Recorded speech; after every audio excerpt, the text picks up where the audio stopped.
In a report published in 2008, the National Institute of Mental Health announced that nearly 40 million Americans suffer from some sort of anxiety disorder.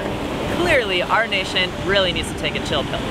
With over 5 billion doses of tranquilizers prescribed each year and estimates of stress-related costs reaching over $300 billion, it appears that perhaps there needs to be another solution.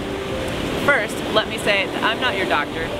You should check with your doctor before you participate in any health or exercise program. Years ago, the answer seemed clear to molecular biologist Dr. John Kabat-Zinn, who in 1979 founded the Mindfulness-based stress reduction program at the University of Massachusetts Medical Center in hopes of teaching those who suffered from stress and anxiety the strategies necessary to cope. He's published papers that show the physiological benefits of being more mindful. He said, "You can't stop the waves, but you can learn to surf." Several years later, Dr. Bob Stahl followed in Kabat-Zinn's footsteps by opening several of his own MBSR programs at medical centers in the San Francisco Bay Area. In his book, A Mindfulness-Based Stress Reduction Workbook, Dr. Stahl describes the usefulness of these practices. Mindfulness is the act of removing preconceived notions or judgments and synchronizing the awareness of the mind and body in order to allow ourselves to be present in each moment. He writes, "By helping you begin to recognize your habitual thinking patterns and other ingrained behaviors, mindfulness can play a significant role in enhancing your physiological and physical well-being." Cortisol and neurotransmitters like norepinephrine and epinephrine surge through our bodies when we are stressed. When they stay elevated, energy is taken away from important physiological systems and have a detrimental effect on our immune system, leaving us susceptible to disease and injury. By being mindful of our environment and having tools readily available when these stressful events or situations arise, we can counteract much of these negative effects. When we are mindful, we are in constant preparation of the unknown. It helps keep us resilient even in times of struggle or strife. One great example of those who regularly practice being mindful are those who surf. As a surfer, I regularly engage in a 3-part biofeedback loop in order to stay present in an ever-changing environment such as the ocean. I follow the mindfulness mantra: anticipation, awareness, action. The ocean represents a microcosm where I am able to practice being mindful in both a very physical way, but also a way in which I am engaged with nature. The waves in the ocean are an impressive force present in nature that have been long studied by oceanographers, sailors, and surfers alike. Much like our daily lives, the ocean is ever-changing and fluid.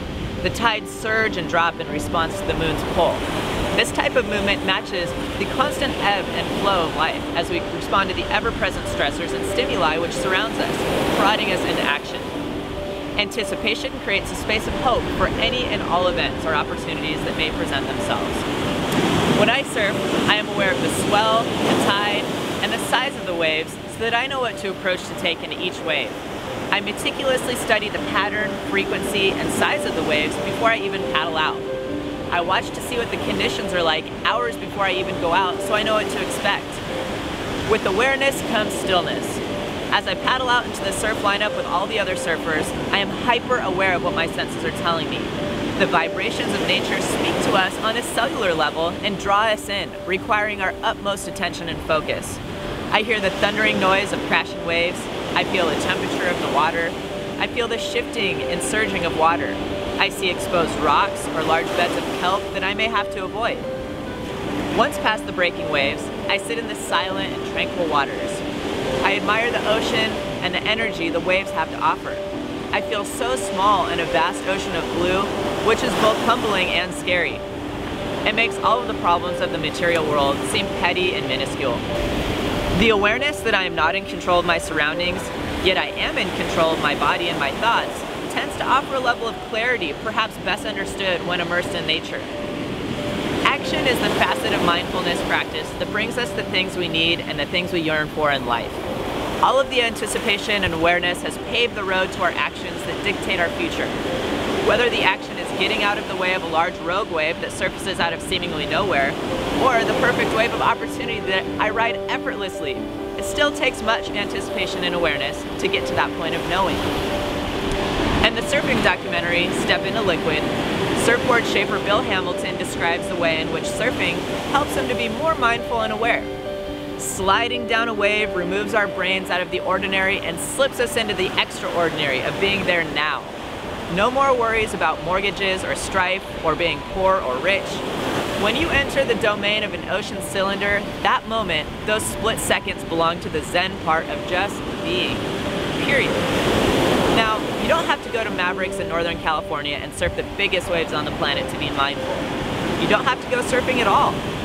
However, much of life is analogous to surfing through the slop and mushy waves on a windy day with poor surf conditions. We don't always get those perfect, sleek wave faces that beckon and tease us playfully to jump in the water and ride them. Your mindfulness practice could be taking your kids on a walk to the park and being aware of what's going on in each moment.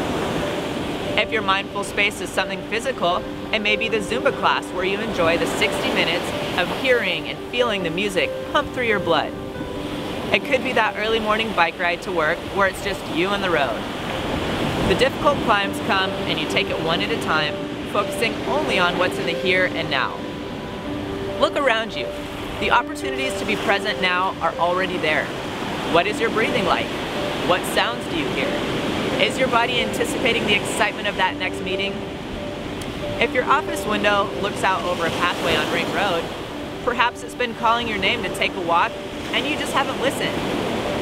Be aware of the things around you, the people you talk to, the details of the day, and set yourself up for success by being in the present moment. When the right time comes or the right opportunity presents itself, you will be ready. Jump in and catch that wave. It could be quite a wild ride, but it'll be worth it.